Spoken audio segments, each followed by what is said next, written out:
when we are out interacting in the world and most people are down and doomy and nervous and scared, you should go back and get in your family and get excited. Yep. I speak at events because yes, I like the show, I like to help, but I want to know what the audience is thinking. Right. And when the audience is uber, like making money is easy, I am going the other direction. And when they're scared and nervous, again, I'm going the other direction. All righty, folks, this is normally the hub call, but we've got a lot of parents out taking their kids to school, their young kids to school. So we've got Carlos with me, and Carlos wanted to ask me some questions. So we're going to do something a little bit different here. Carlos is obviously somebody I work with in the hub, somebody that does a lot of work for me in Fresno, but he's also a consumer of my content. So we're going to go deeper on some subjects or topics that he may have some questions. Carlos, thanks for being here, man. Oh, I appreciate it. For me, it's an honor to be here. I'm excited to be here. And, I'll tell you this, Mike, since I started the first video till now, I feel like I've grown in my knowledge about the economy and my knowledge about as a consumer, and not just of the media or of the information, but as just in general, going at the store and buying. And so it's beautiful to see things differently in a different lens. And I thank God for you to putting out that information. Yeah. I appreciate that. Yeah. And so I guess one of the things is even this past weekend, you put a video out there about the potential things that could happen if some certain policies come in. I was trying to follow up with the other video with Lance about it. And even listening to the uneducated economists. So all this seems kind of be correlate together. And Right. so I guess for me as let's say, as a flipper, of homes, like you mentioned something about it may not be a good thing to be flipping. Can you elaborate? Is that something that I have to be concerned today, or is something that maybe 6 months from now? Yeah. So when you think about being a flipper with this Kamala Harris plan, is if, and again, these are all ifs, right? We're playing 3D Right. chess now or whatnot. Yeah. But if a policy like what was proposed goes through, and we really do start building 750,000 more homes than we are currently today, that will break the supply chain, right? Okay. Our supply chains are, generally speaking, rather tight. There is some slack in the supply chains for maintenance and some things. But we saw what happened last time, right? Last time during the pandemic, when we unleashed demand, it overwhelmed the supply chain. Right. And, we saw lumber skyrocket. You and I were talking about projects you were doing for me. And I remember one time we were working on a house and the window we needed was like 4 months out. Yeah. And I said, Carlos, go find a window on the shelf and rebuild the window. Right. It was like, I'm not going to wait for this. It's like, just rebuild. So again, if something like this got approved and suddenly we were building 750,000 more homes, stuff would get scarce. We would have to think ahead. Yeah, I think flippers would have to be very careful. And it's more about the supply. Because flipping in general, it might be a good time because it'll be very inflationary, right? Prices could run. But if you're doing a kitchen remodel and a bath gut, you have lots of components, correct, that could be out of stock for meaningful time. So I would, one of the things that you and I did, right? We've done, I don't know, 10, 12, 15 flips together. I'm very much the same bill of material, right? It's always the same flooring. It's always the same paint. So something I would do if I was an active flipper is I might go store up on things that, I need. Okay. That would be something I would probably do. And then again, when you do the window thing, you have to change. It's like, okay, that window's out of stock. Let's just go get a window that is there and we'll reframe it. Yeah. Yeah. It reminds me of another project Martha and I did. And yeah, we had ordered in November of 1 year, and then we were in March, and we're like, what do we do? And where's the window? So where's the window? And so that is concerning, but at the same time, you're right. Maybe this would be an opportunity to buy now, but if you have the storage for it, right, to store Yep. everything but Yeah. one of the things I mentioned to you before getting on the call was that as an investor, you should be able to see this in a different lens, right? If lumber is going up, then there has to be another material we can use to build. And one of the things I was looking into is all these foam bricks or foam blocks they're using to build houses faster. And I was telling you, maybe as an investor, invest in stuff like that, in new technology, and new And so I guess the next question I would have is what can we and not besides being a flipper, but just a consumer itself. I'm a dad too. Right. And as a dad, I'm looking for deals and ways to save money. What would you suggest we should be planning now, if that's something that we can see that maybe after November when it's decided who's going to run the country? Or is it something I shouldn't even sweat it and just keep doing what I'm doing?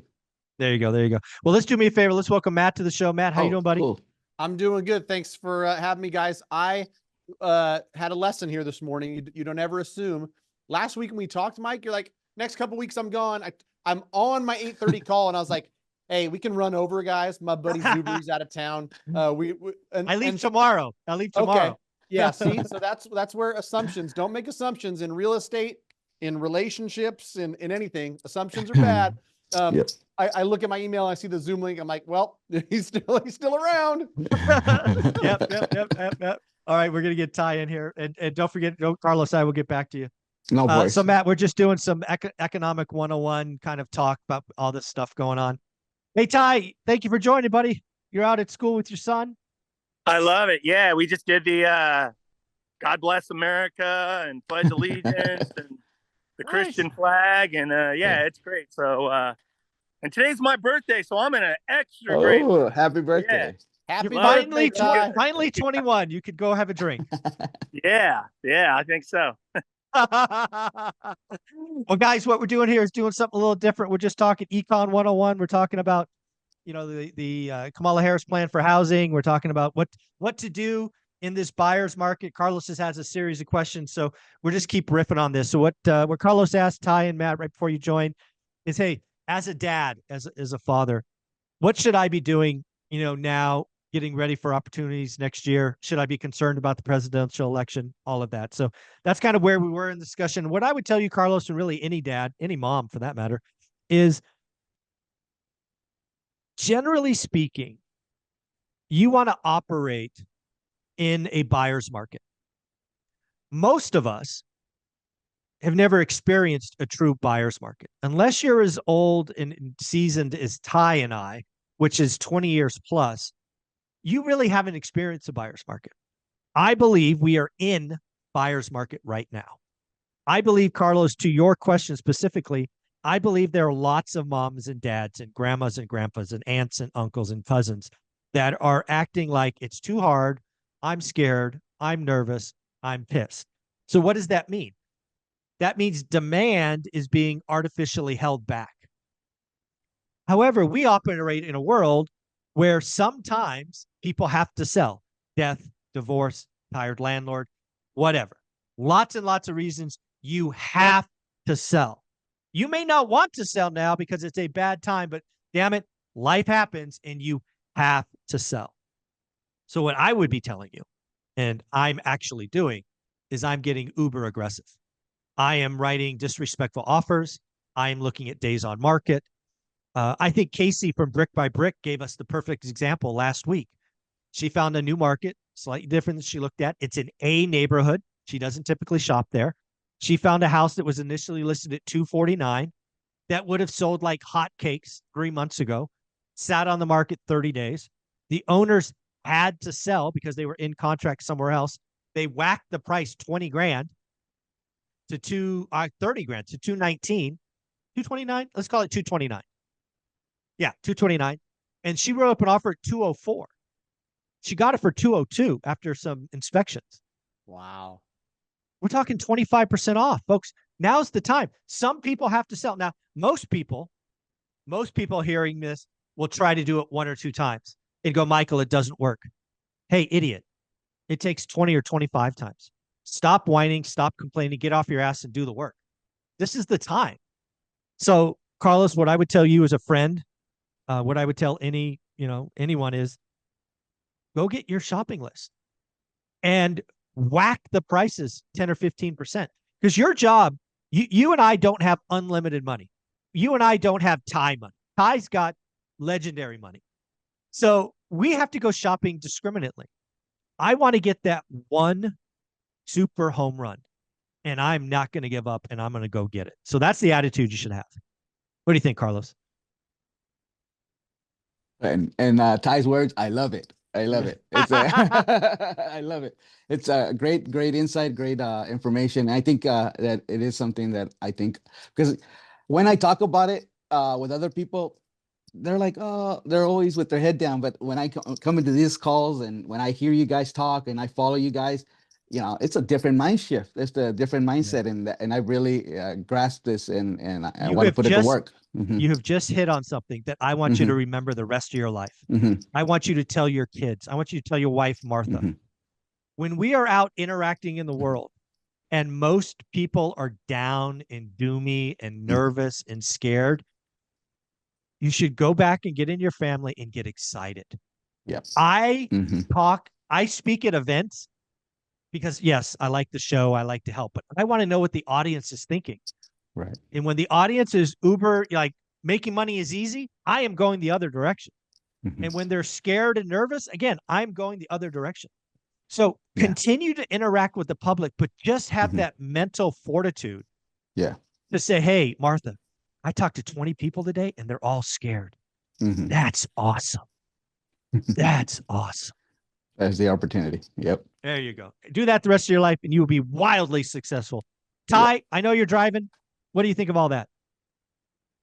No, I absolutely love it. And the only other thing I would say is that seller finance, and that, even on deals, if somebody was said, well, you're talking about 10 or 15 or 20% off as an example on a price. But the other scenario would be, okay, I'll pay you your price, but let's do a very low down payment and, very low interest, 0 interest, 2, 3, 4% interest, something like that. And, a really, really low payment, a monthly payment where you can create cash flow from day one.